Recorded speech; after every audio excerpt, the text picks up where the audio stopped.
ইয়াৰ পৰা টাৱাঙলৈ থাকি গ'ল 70 কিলোমিটাৰ, খিৰমু 53, নুৰানাং 10, জাং 32, জসৱন্তগড় 14 কিলোমিটাৰ। তো আমি আৰু আগলৈ নাযাওঁগে আৰু নে কি কৰা, যোৱা নেকি? নেযাওঁ টাৱাঙলৈতো আজি থাকিব লাগিব। নহয়, জসৱন্তগড়লৈকে যোৱা নেকি? কি আছে তাত? আকৌ ডিসিশন চেঞ্জ, ভাবিছিলো চেলাৰ পৰা ঘূৰি দিম। মিষ্টাৰ শৰ্মাই ক'লে জসৱন্তগড়লৈ মাৰো 14 কিলোমিটাৰ আছে, তো জসৱন্তগড়ত বোলে ৱাৰ মেমৰিয়েল আছে। কৈছে বেছি সময় হোৱাই নাই, ৰাতিপুৱা এতিয়া 10:40 হৈছে, 11টাও বজা নাই। আমি জাষ্ট আজি গৈ বমডিলাত নাইট ষ্টেটোহে কৰিম, চাবলগীয়া একো নাই। গতিকে তেওঁ কৈছে ব'লা ৱাৰ মেমৰিয়েলটো চাই যাওঁ, আহিছো যেতিয়া। আমি যেতিয়া চাম আপোনালোকেও চাবলৈ পাব, এইটো ভিডিঅ'তে কণ্টিনিউ হৈয়ে আছে। এতিয়া আমি গৈ আছো জসৱন্তগড়। নামটো শুনি কিবা ৰাজস্থান ফিলিংছ আহিছে ন? জসৱন্ত সিঙৰ মেমৰিত মানে জসৱন্তগড় ৱাৰ মেমৰিয়েল বোলে আছে। বলকচোন চাওঁ। জসৱন্তগড় পোৱাৰ আগতে ইমান ধুনীয়া এটা ৱাটাৰফলছ পালো, নৰৈ নোৱাৰিলো মানে। এইখিনি অকণ ৰাস্তাটো বেয়া বাৰু, এয়া বোকা চোকা হৈ আছে। আৰু এই আগত সৰু দলং এখন পাৰ হৈ যাব লাগিব, গাড়ী এখনো আহিছে, এখন গৈ লওক বাৰু। ইমান ধুনীয়া নাজাৰা মানে কি ক'ম আৰু। যিমানেই আগলৈ গৈ আছো সিমানেই ধুনীয়া ধুনীয়া চিনেৰি পাই গৈ আছো। এয়া চাওক, একদম ওপৰলৈ পুৰা ধুঁৱলি কুঁৱলি, আৰু এইটো পাহাৰীয়া নিজৰা। এই ডাঙৰ দলং কনষ্ট্ৰাকশ্যন হৈ আছে। নেক্সট কেতিয়াবা আৰু 2 বছৰমান পিছত আহিলে ডাঙৰ দলং পাই যাম। পানীৰ মাতটো শুনিছেনে বাৰু আপোনালোকে? বা এই যে দুধসাগৰ ৱাটাৰফলছ আছে গোৱাত, তেনেকুৱাই লাগিছে আৰু তাতকে অকণ সৰু যেনিবা। পটকে হৰ্ণ দি দিলে গাড়ী নাই বুলি মই বিন্দাছ গৈ আছিলো। এইটো সিহঁতেও দেখোন অসমীয়া গান শুনিয়ে গৈছে ন? অৰুণাচল নহয়, অসমৰ। অসমৰ গাড়ী। এয়া নদীখনৰ ওপৰত যিটো দলং আছে, সৰু দলং, লোহাৰ ব্ৰিজ, মই খোজকাঢ়িয়ে পাৰ হৈ আহিলোঁ। মিষ্টাৰ শৰ্মাই গাড়ী আনিবলৈ গৈছে। এয়া চাওক, পানীখিনি একদম বগা বগা হৈ আছে যে, খুব ধুনীয়া লাগিছে। এইটো পুৰা চবফালে পানীয়ে আৰু মুঠতে। এইখিনিত মানে আণ্ডাৰ কনষ্ট্ৰাকশ্যন আছে যে দলংটো, সেইকাৰণে মানে অলপ ঠেক হৈ গৈছে ৰাস্তাটো। সন্মুখত এয়া দেখিছে পাহাৰ, আৰু এইফালে আৰ্মি গাড়ী আহিয়ে থাকে, ইখনৰ পিছত সিখন। আমাৰ গাড়ীখনো আনিবলৈ গৈছে মিষ্টাৰ শৰ্মাই, সেই তাত আছে। এনেকৈ আহিব আৰু তেওঁলোকে, মই ইয়াতে ৰৈ আছোঁ। এইটো চাওকচোন, ঘূৰি আছে, এইটো পুৰা এনি টাইম ঘূৰি আছে। এই পানীৰ ফ'ৰ্চতে ঘূৰিছে নেকি, কাৰেণ্ট আছে চাগে। এইটো দেখিছেনে ৱাটাৰফলছ? ৱাও, জুম কৰি দিছোঁ অলপ মই। এইটো চাওক, এইটো চাওকচোন, একদম মানে ক'ৰ পৰা আহিছে, এনেকৈ আহি তললৈ একদম জুম কৰিহে দেখুৱাইছোঁ মই। সৰুকৈ দেখিছোঁ মানে বহুত। এইটো চাগে আগত আছে ৱাটাৰফলছটো, বুজিছা? আগলৈ পাম চাগে, আমি নাপাবগৈও পাৰোঁ, টাৱাঙলৈ গ'লে পাব আৰু। এয়া তললৈ নামি গৈ আছোঁ আৰু আমি। ৱাটাৰফলছ মানে বহুত বেছি আছে, মানে একদম ৰাস্তাই ঘাটে চবফালে পানীয়ে আৰু, যিহেতু পাহাৰীয়া জেগা। ইয়াত কমপ্লিট পাইন ট্ৰী, বেলেগ নাই আৰু। ওখ ওখ গছ যিবিলাক আছে সেইবিলাক চব পাইন ট্ৰী হয়। একেই ৱাটাৰফলছ এইটো, ইয়াতো আৰু এটা পালোঁ ওচৰৰ পৰা ৱাটাৰফলছ। দূৰৰ পৰাহে ভালকৈ দেখি, ওচৰলৈ আহিলে নেদেখি। এয়া কমপ্লিট পাইন ট্ৰী হয়, বহুত বেছি পাইন ট্ৰী আছে। কালি মই ভাবি আছিলোঁ যে পাইন ট্ৰী কিয় পোৱা নাই, কিন্তু এতিয়াহে পাইছোঁ। টাৱাঙলৈ গ'লেহে মানে বাটত গোটেই পাইন ট্ৰী পায় আৰু। বহুত ধুনীয়া কিন্তু পাইন ট্ৰীকেইটা ন, পুৰা কমপ্লিট গ্ৰীণ হৈ আছে। Feeling like Pahalgam in Kashmir, মানে কাশ্মীৰৰ পেহেলগামত যাওঁতে যেনেকুৱা লাগিছিলে তেনেকুৱাই লাগি আছে। একদম একে দেখিছোঁ। এয়া চিনেৰিও একে, ব্ৰিজবিলাকো একে, নদীও একে, মানে কি ক'ম আৰু, বহুত বেছি ধুনীয়া জেগা। বতাহৰ শব্দ শুনিছেনে? একদম যেন হাৱা তামাম আৰু। এয়া নদীখনো আমাৰ লগে লগে গৈ আছে।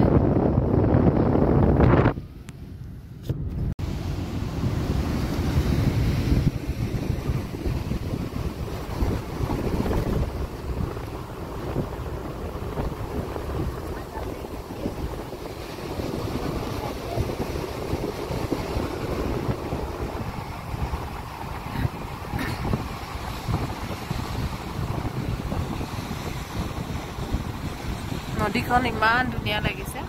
ইয়াত মানে শিলৰ ফাকে ফাকে আহে যে, পানীবোৰ চাফাই থাকে ন,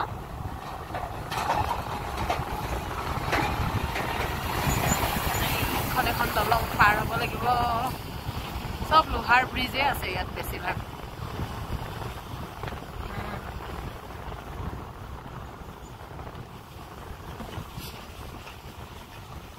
জয়নাথ ব্ৰিজ এইটো ৱাটাৰফল সন্মুখত দেখিছেনে এইটো জয়নাথ ব্ৰিজ এইবিলাকত দেখোন বলিউড মুভি শ্বুটিং কৰিব পাৰে কাশ্মীৰ চাশ্মীৰ একেই দেখোন ন একেইহে কিন্তু বেলেগ দেখিছো একেই শিমলা মানালী কাশ্মীৰ আমাৰ ইমান ওচৰতে থাকিও আমি বহুত দেৰিকে আহিলো হ'লেও আহিলো আৰু I love Jaswantgarh ahi pai golo ami Jaswantgarh War Memorial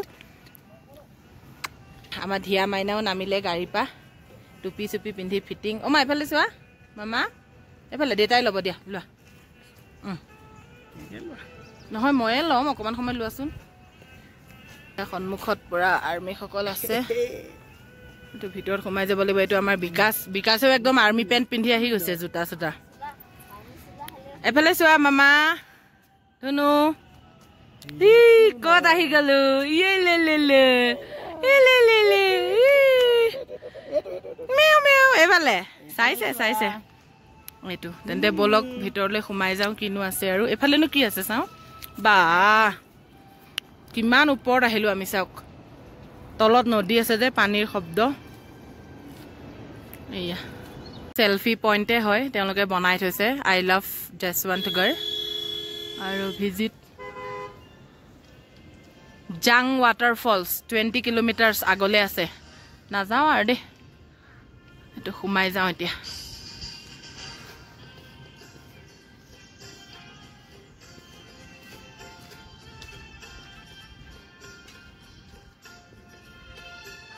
video allow है ना थैंक यू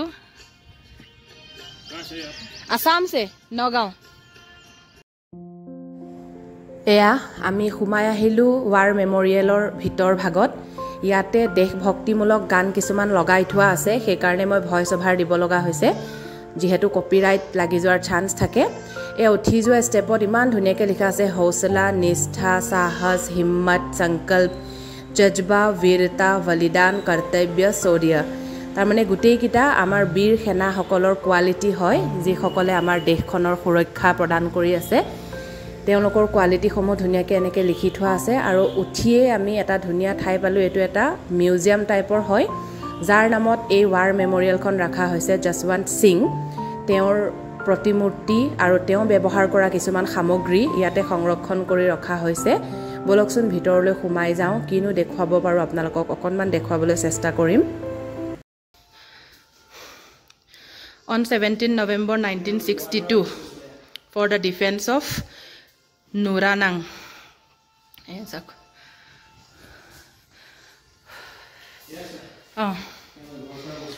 তেওঁৰ সামগ্ৰীবিলাক এতিয়াও সজাই থৈছে ইয়া ব্লেংকেট আৰু তেওঁৰ বেগ তেওঁৰ ফটো টাৱেল ৰুমাল গাৰু তলত জগ গিলাস তেওঁৰ যেটো মানে ট্ৰাংক বুট স্যান্ডেল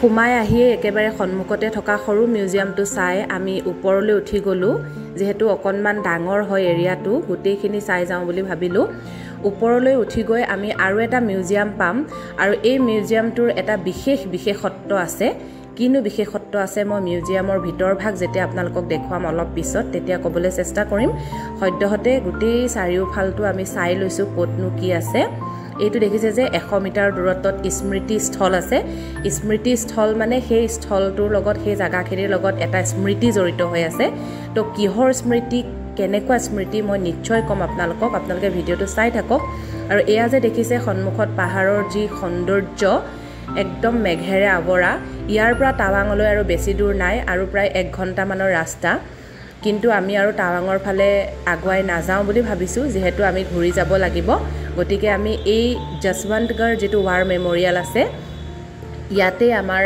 মানে অৰুণাচলৰ যাত্ৰা ইয়াৰ প্ৰায় উভতনি ঘৰলৈ যাত্ৰা কৰিম বুলি ভাবিছো গতিকে ভিডিওটো শেষলৈকে চাওকচোন কি কিনো দেখুৱাব পাৰো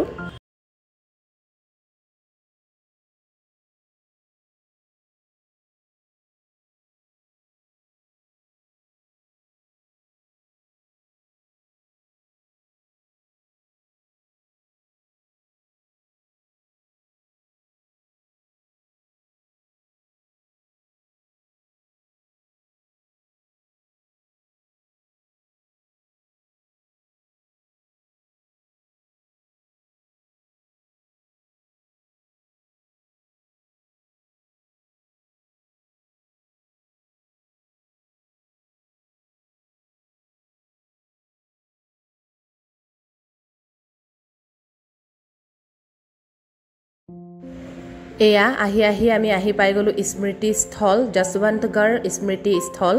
আৰু ইয়াতে লিখা আছে this smriti sthal has been constructed in 2016 in the memory of rifleman Jaswant Singh Rawat.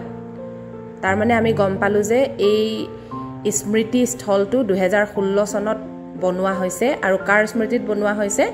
Yashwant সিঙৰ স্মৃতিত। আচলতে ইয়াৰ ভিতৰ ভাগত এনেকুৱা এটা স্পেচিয়েল বস্তু আছে, এনেকুৱা এটা মানে স্মৰণীয় বস্তু আছে যিটো যশৱন্ত সিঙৰ লগত জড়িত।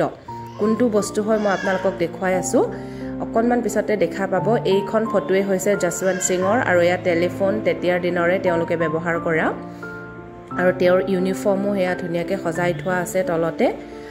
আৰু কি আছে, এই মেপবোৰ আছে ঠাইৰ। আৰু এই গছডাল যে দেখিছে আপোনালোকে কাষতে, এই যে বগা কাপোৰেৰে বান্ধি থোৱা আছে গছডাল, শুকাই গৈছে বৰ্তমান।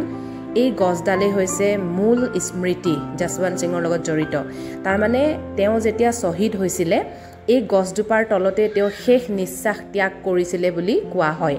তেওঁ যেতিয়া আহত হৈছিলে যুদ্ধত, আহত হৈ আহি পেলাই তেওঁ এই গছজোপাৰ গুৰিতে প্ৰাণ ত্যাগ কৰিছিলে বুলি কয়। আৰু সেইকাৰণে এই গছজোপা এতিয়াও খুব ধুনীয়াকৈ তেওঁলোকে সংৰক্ষণ কৰি ৰাখিছে। গছজোপা কিন্তু কাটি পেলোৱা নাই। এই যে মিউজিয়ামৰ ভিতৰত দেখা পাইছে ঘৰৰ ভিতৰত, সেইটো কিন্তু গুৰি সহই আছে এতিয়াও, খালি তাত মিউজিয়াম বনাই দিছে। আৰু যিহেতু বহুত বছৰ আগৰ ঘটনা, সেইকাৰণে গছজোপা শুকাই গৈছে, কিন্তু তেওঁলোকে যিমান পাৰি ধুনীয়াকৈ সংৰক্ষণ কৰি ৰাখিবলৈ চেষ্টা কৰিছে। আৰু সেইকাৰণে এই ঠাইডোখৰ স্মৃতি স্থল বুলি কৈছে, যিহেতু এই গছজোপাৰ গুৰিতেই তেওঁ শেষ নিশ্বাস ত্যাগ কৰিছিলে। আৰু এইটো এটা মিউজিয়ামৰ নিচিনাকৈ তেওঁলোকে সংৰক্ষণ কৰি ৰাখিছে। আমি এতিয়া যশৱন্তগড় যিটো ৱাৰ মেমৰিয়েল, সেই ৱাৰ মেমৰিয়েলটোৰ একেবাৰে ওপৰত যিটো হেলিপেড আছে, এইটো এটা হেলিপেড হয়। ইয়াত আহি পালোঁ। ইয়াতকৈ আৰু ওপৰত নাই আৰু এইটো ছাইডে। একদম উঠি উঠি ভাগৰ লাগি গ'ল। আৰু কি ধুনীয়া চিনেৰি চাওকচোন, এইফালে ক্লাউডছবিলাক পূৰা মুভ কৰি আছে আৰু কুঁৱলী ইমান নাই, আৰু সেইটো কাৰণে ধুনীয়াকৈ নেচাৰেল লেণ্ডস্কেপটো দেখা পোৱা গৈছে। ইয়াত আৰু ইমানেই আৰু চাব লগা। ৱাৰ মেমৰিয়েলটো চালোঁ, খুব ধুনীয়া, গোটেই কথাখিনি আমি গম পালোঁ। কি বুলি কয়, যশৱন্ত সিঙৰ তেওঁৰ মানে দেশৰ কাৰণে যি বলিদান, সেই বলিদান সঁচাই অতুলনীয় হ'ব আৰু সদায় সেইটো মানে আমাৰ ভাৰতৰ ইতিহাসত সদায় থাকি যাব।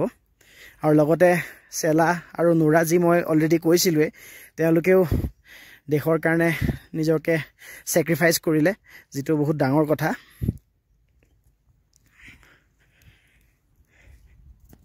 কি কৈছা তুমি? কি কৈছা? ভাগৰ লাগিছে নেকি? কি কৈছা? ক'ত আহিলা তুমি?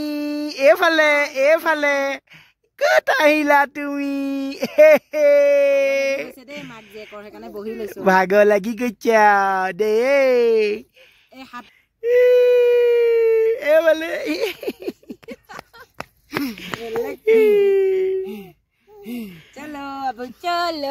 এতিয়া যাব লাগে আৰু, এতিয়া ঘৰলৈ যাব লাগে আৰু। To Chinese graveyard hoy. This graveyard was constructed in 1965, where remains of more than 300 Chinese soldiers were buried during 1962. Mane 300koyo odhik China ji sena joan asile, তেওঁলোকক ইয়াত মানে পুতা হৈছে তেওঁলোকৰ খবৰ। আৰু ইণ্ডো চাইনা ৱাৰ 1962 1962 চনত যিটো ইণ্ডো চাইনা যুদ্ধ হৈছিলে, সেই যুদ্ধৰ সময়তে এই 300তকৈ অধিক যি চীনা সেনা মানে শ্বহীদ হৈছিলে, তেওঁলোকক ইয়াত পুতি ৰখা হৈছে।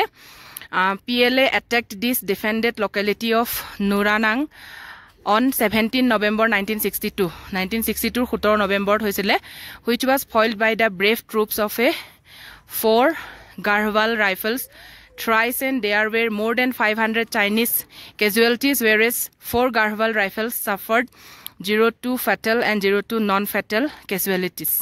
তো চীনা সৈনিকসকলৰ যি মৃতদেহ সেয়া ইয়াতে মানে পুতি ৰখা হৈছে আৰু আমাৰ ভাৰতীয় সেনা বাহিনীয়ে খুব ধুনীয়াকৈ সংৰক্ষণ কৰি ৰাখিছে টুৰিষ্টসকলৰ কাৰণে। যদিও চীনা শত্ৰুৰ হয় চাবলৈ গ'লে, হয়নে নহয়, শত্ৰুসকলৰ সেইটো ৰক্ষা কৰিছে এইটো দেখিছে চাইনিজ গ্ৰেভিয়াৰ্ড মানে যদিও শত্ৰুপক্ষৰ মৃতদেহ হয় কিন্তু খুব সন্মান সহকাৰে ভাৰতীয় সৈনিকসকলে ইয়াত সংৰক্ষণ কৰি ৰাখিছে আৰু ইয়াতে তেওঁলোকৰ শৱবোৰ পুতা হৈছে গ্ৰেভিয়াৰ্ড হয় আৰু এতিয়াও ভাৰতৰ মাটিতে তেওঁলোকৰ শৱবোৰ ধুনীয়াকে মানে ৰাখা হৈছে তো এইখিনি দেখুৱালো আপোনালোকক এইটোৱে হয় যিটো ৱাৰ মেমৰিয়েল আমি চালো আপোনালোককো দেখুৱালো চাই কেনেকুৱা লাগিলে জনাবলৈ নাপাহৰিব একদম ডিটেইলছত দেখুৱালো ভিতৰলৈ সোমাই বিশেষ বৰ বেছি চাবলগীয়া নাই কিন্তু যিকেইটা আছে বহুত বেছি সিগনিফিকেন্ট হয় মানে বহুতেই মহত্বপূৰ্ণতা থকা ইয়াতে মানে সংৰক্ষণ কৰি ৰাখা হৈছে টুৰিষ্টসকলৰ কাৰণে তো আমি ওলাই দিওঁ এতিয়া ইয়াৰ পৰা যশৱন্তগড় ৱাৰ মেমৰিয়েল চাই পেলাই আমি আমাৰ উভতনি যাত্ৰা আৰম্ভ কৰি দিলোঁ আমি আৰু টাৱাঙৰ ফালে আগবাঢ়ি নগ'লোঁ যিহেতু মিষ্টাৰ শৰ্মাৰ ছুটি নাই টাৱাঙলৈ গ'লে আৰু এটা দিন বেছিকৈ থাকিব লাগিব সেইকাৰণে আমি সিদ্ধান্ত ল'লোঁ যে এইবাৰলৈ আমাৰ যাত্ৰা ইয়াতে সামৰি দিওঁ আমি ঘূৰি গৈ আছোঁ এতিয়া দিৰাং আৰু বমদিলা অভিমুখে ইয়াৰ আগৰ ব্লগত আমি অলৰেডি শ্বেয়াৰ কৰিলোঁ চেলাপাছৰ টানেলটো পাৰ হৈ আমি কেনেকৈ উভতি আহিছিলোঁ যিহেতু চেলাপাছৰ ব্লগটো কমপ্লিট এক্সট্ৰাকৈ বনাইছিলোঁ সেইকাৰণে ইয়াৰ পিছৰ ডোখৰো তাতে এড কৰি আপোনালোকলৈ লৈ আহিছিলোঁ যিসকলে চোৱা নাই তেওঁলোকে আগৰ ব্লগটো চাব পাৰিব চেনেলত গৈ নহ'লে মই এই ভিডিঅ'টোৰ শেষত এণ্ড স্ক্ৰীণত দি দিম বাৰু এবাৰ চাই ল'ব নেক্সট ব্লগত আনি আছোঁ বমদিলাৰ প্ৰাকৃতিক মনোমোহা দৃশ্য খুব ধুনীয়া এখন ঠাই পাহাৰীয়া ঠাই যলৈ আপোনালোকে ধুনীয়াকৈ ফুৰিবলৈ যাব পাৰে আৰু কি চাবলগীয়া ঠাই আছে বমদিলাত গোটেইখিনি আপোনালোকলৈ আনিবলৈ চেষ্টা কৰিম গতিকে নেক্সট ভিডিঅ'টো চাবলৈ নাপাহৰিব যিসকলে নতুনকৈ আজি এই ভিডিঅ'টো চাই আছে তেওঁলোকে প্লিজ চেনেলটো ছাবস্ক্ৰাইব কৰি থ'ব তেতিয়াহে আহিবলগীয়া আমাৰ ভিডিঅ'বোৰ চাব পাৰিব ঠিক আছে লগ পাই আছোঁ অতি কম দিনৰ ভিতৰত আজি ইয়াতে সামৰিছোঁ আজিলৈ বাই বাই